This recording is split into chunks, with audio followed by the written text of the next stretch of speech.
Donc ici on a le PC de commande, de contrôle, et éventuellement le PC qui sert à faire le relais pour le contrôle à distance. Donc le télescope est bien entendu contrôlé par le PC est relié au réseau. Donc là nous avons l'arrivée du réseau. En fait j'ai choisi le mode CPL parce que le plus simple et le plus facile à mettre en œuvre. Donc CPL c'est le courant porteur en ligne qui fait transiter le réseau via le 220 volts. Donc c'est un des nouveaux miracles de la technologie actuelle. Le truc c'est qu'il faut éviter de brancher trop de prises sur la même prise où transitent les informations réseau. Ça risque de faire chuter, voire d'anéantir les transmissions par le réseau. À cet effet, j'ai placé un filtre pour filtrer le gros des interférences électriques. Donc là, on peut voir la colonne surmontée de l'Axis F20A, fabriquée par Emmanuel Mallard, et surmontée du C9. Donc j'ai fixé sur la colonne un hub USB qui permet de relier l'essentiel des câbles, enfin des câbles ayant trait à l'USB. Malheureusement, c'est pas suffisant, hein. Il en reste un peu partout de toutes sortes et de toutes natures. Alors ce que vous voyez là, c'est pas le ciel bleu, c'est ma feuille à flat. Donc elle me sert en fin de séance pour photographier les poussières et les imperfections de ma chaîne optique, de façon à les compenser mathématiquement. Alors c'est pas très évident sur le caméscope, mais ce que vous voyez là, c'est une lumière à éclairage rouge. Donc ce sont des ensembles de diodes, c'est assez directif, donc ça permet de ne pas polluer tout l'observatoire en pollution lumineuse, et permet d'éclairer précisément ce que je fais. Généralement je le dirige vers le clavier, vers ma position de travail pour que je puisse voir les touches sans souci, et surtout sans trop déborder sur la chaîne optique. Là, nous avons encore un éclairage à base de LED, extrêmement puissant pour des LED, qui me sert pour les travaux où j'ai besoin de lumière la nuit pour remettre un télescope à sa place, changer les équilibrages ou les aspects de ce genre. Donc là, je vous présente un petit panoramique de mon atelier. C'est là que je prépare mes instruments, que je les pose, que je m'en sers de desserte.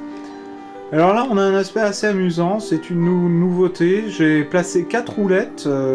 Ça me permet de poser mes télescopes dessus, enfin du moins tous les Schmitt casse-grains, et de les faire tourner dessus. Donc je les pose longitudinalement, hein, bien sûr. Et en les faisant tourner, en envoyant un laser dans le tube, je peux vérifier l'état de collimation. Donc là, on voit le Mac qui est monté sur ces roulettes, ce qui lui permet de tourner librement comme ça. Hein?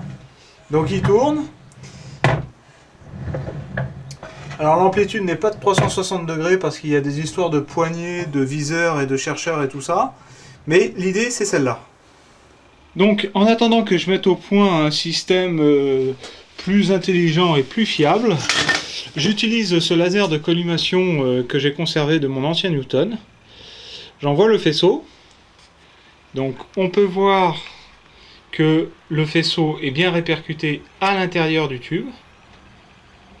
Voici la tache sur le ménisque et la tache sur le miroir au fond. Et ça, c'est la tache secondaire sur le ménisque, mais cette fois-ci de l'éclairage rouge de la maison. Donc c'est à pas confondre. Le faisceau laser qui sort donc du collimateur, donc se réfléchit sur le miroir, et on voit en contrepoint la tache rouge qui se reflète contre le mur. Donc si je fais tourner le Mac, ce que je m'apprête à faire, vous voyez, on voit que la tache ne revient pas toujours au même endroit. Ça veut dire que cet instrument a besoin d'être collimaté. Donc ici on a quelques autres de mes instruments. Ici j'ai monté sur un trépied Berleba une monture gyro pour pouvoir vous la présenter.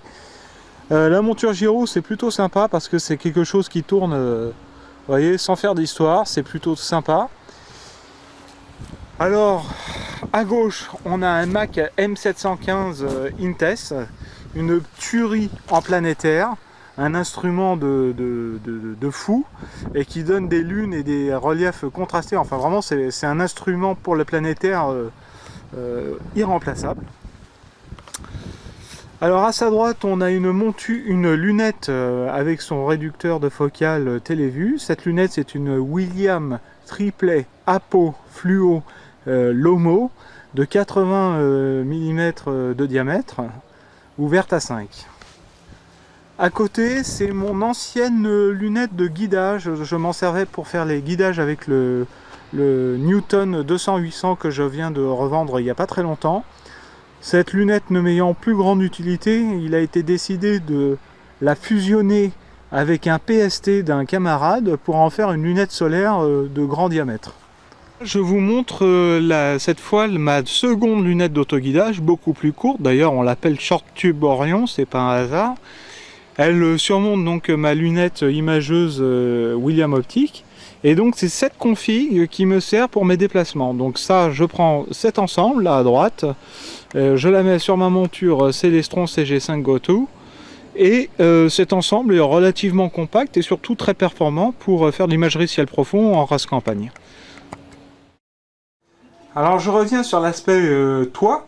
Là on peut voir les roues à gorge qui font l'office de roulement sur la cornière métallique, donc côté sud. Et là on a un espèce de carter en fait qui enferme les roues en caoutchouc. Bon, c'est du bricolage inventé par les copains de l'Avex. C'est ce qu'on a trouvé de plus efficace en fait pour ouvrir ce toit sans trop s'embêter. Donc concernant l'ouverture du toit, bon ben le toit est protégé par un petit verrou là pour éviter que le vent ne l'ouvre de manière intempestive. J'ai également posé des barrettes à volets pour consolider ce premier élément de sécurité. Pour finir, j'ai mis des U en acier inoxydable comme ça, qui sont reliés par une espèce de tendeur que l'on peut voir maintenant en place là, et tout ça pour éviter que des grands coups de vent ne fragilisent l'ensemble. Alors ayant moyennement confiance dans le bois pour des questions de solidité, j'ai employé des moyens assez omniprésents pour renforcer la sécurité. Alors ici on peut voir une équerre sur le côté. Ici on peut voir des lattes métalliques qui permettent de relier les différents éléments plus ou moins mobiles du toit, ce qui évite des flexions ou un travail du bois trop fort qui pourrait le fragiliser. Donc il y en a de ce côté-ci, de l'autre côté et sur tous les côtés de la cabane. Alors les montants métalliques des étagères me servent également à renforcer cette sécurité en reliant de manière très solidaire les lattes entre elles. Alors ça les empêche un petit peu de bouger ou de jouer en fonction du temps et de l'humidité. Je suis pas sûr qu'à long terme ce soit une bonne idée.